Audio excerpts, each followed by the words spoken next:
السلام عليكم ورحمة الله وبركاته. اهلا بيكم مع ام عبد الله اتهم ام عبد الله في البيت. والنهارده هعمل لكم الصابون البلدي الصلب من الزيت المستعمل بطريقة عبقرية سهلة وبسيطة ما شفتهاش قبل كده.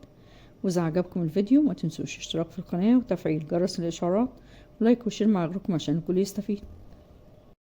ندخل على المقادير على طول. كمية من زيت القلي المستعمل، اي زيت قلية مستعمل عندك، بوتاص او صودا كاوية او كترونة او حجر تسليك المجاري، ولازم يكون موجود في الكيس علشان ما ياخدش منك رطوبة ويحجر منك وفعاليته تقل. ونوع البوتاص اللي هستخدمه عبارة عن قشور شبه جوز الهند المبشور، كوباية مسحوق غسيل عادي بودر، كوباية خل، ودي مش هحطها على الصابون، دي علاج لأي حرق من البوتاص. لو جه على ايدك بوتاص هتحط عليها الخل، وده احسن علاج لحروق البوتاص. كيس صابون سائل جاهز. وندخل على الطريقة على طول. اول حاجة هنعملها هنصفي الزيت من الشوايب اللي فيه، وده عن طريق ان احنا بنجيب قمع ونحط فيه اي شراب قديم عندك او مصفى ضيقة جدا. دي كمية الزيت بعد ما صفيناها، وزي ما انتوا شايفين نضيف ومفيهوش اي شوايب. اول حاجة هعملها هعاير كمية الزيت بعد ما صفيناه، علشان هعاير عليها كمية البوتاص، وكمية الزيت اللي عندي طلعوا 6 كوبايات.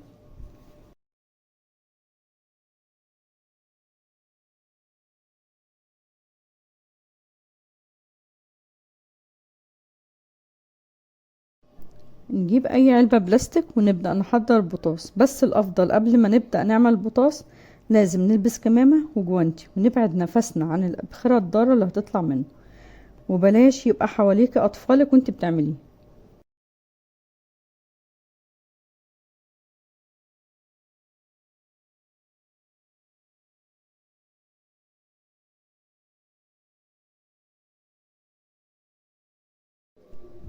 كمية الزيت اللي عندي هتحتاج 12 معلقة كبيرة بوتاص او 200 جرام من البوتاص او الصودا الكامل. واحنا بنحط لكل كوباية زيت معلقتين كبار من البوتاص و3 معالق مية. وانا احتاجت كمية من المية حوالي نص كوباية، حوالي 15 معلقة مية، وما تزوديش مية علشان الصابون ما ياخدش وقت طويل معاك لحد ما يتصب.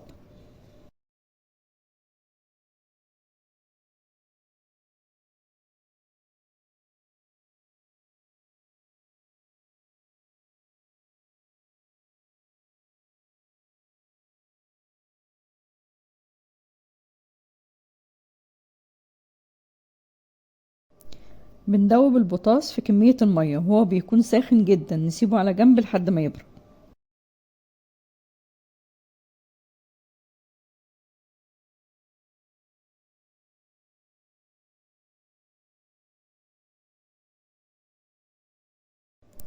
ونيجي بقى لسر تصنيع الصابون. في مصانع الصابون لازم ندفي الزيت على النار على درجة 40 درجة مئوية، ساخن بس مش مغلي. نبدأ ننزل بالبوتاص على الزيت مع التقليب المستمر بمضرب سلك أو بمعلقة خشب.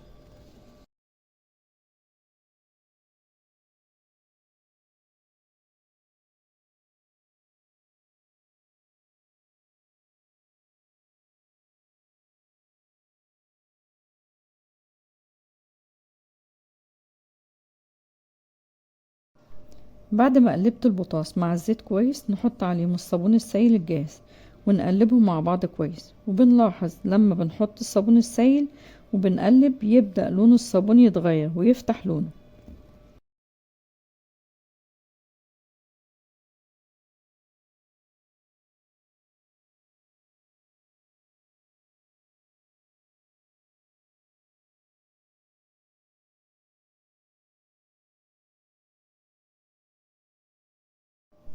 ننزل عليهم بكوباية مسحوق غسيل بودر يدوي مش اوتوماتيك ونقلبهم مع بعض كويس.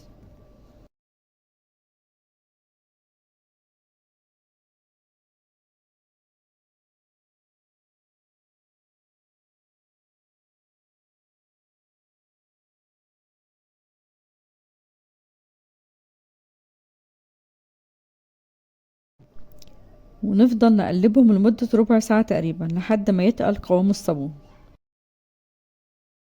وده قوام الصابون بعد ما قلبناه، وهو كده مظبوط. ما تقلبيش اكتر من كده علشان تعرفي تصبيه في القوالب.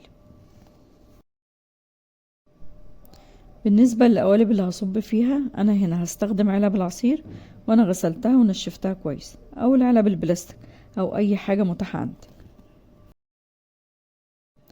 نبدأ نصب الصابون في القوالب وعلب العصير.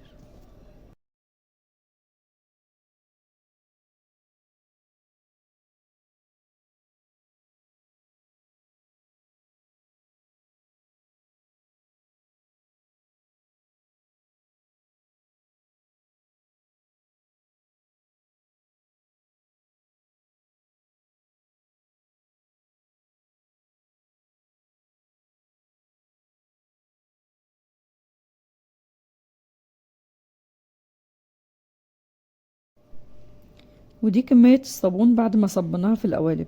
بتتصبن من ساعة ل3 ساعات وبنسيبها لحد ما تنشف براحتها. وده شكل الصابون بعد ما نشف وسبناه يتمسك براحته.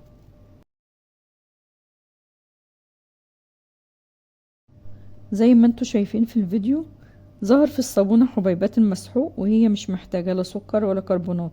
فيها مسحوق بودر ومسحوق جل برغوة عالية جدا.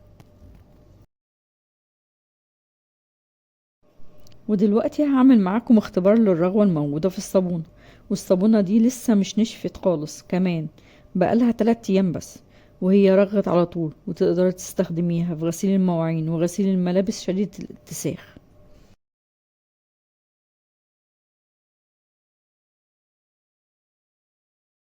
وبكده نكون خلصنا فيديو النهاردة. اتمنى تجربوه، هيعجبكم ان شاء الله، واشوفكم في فيديو جديد ان شاء الله.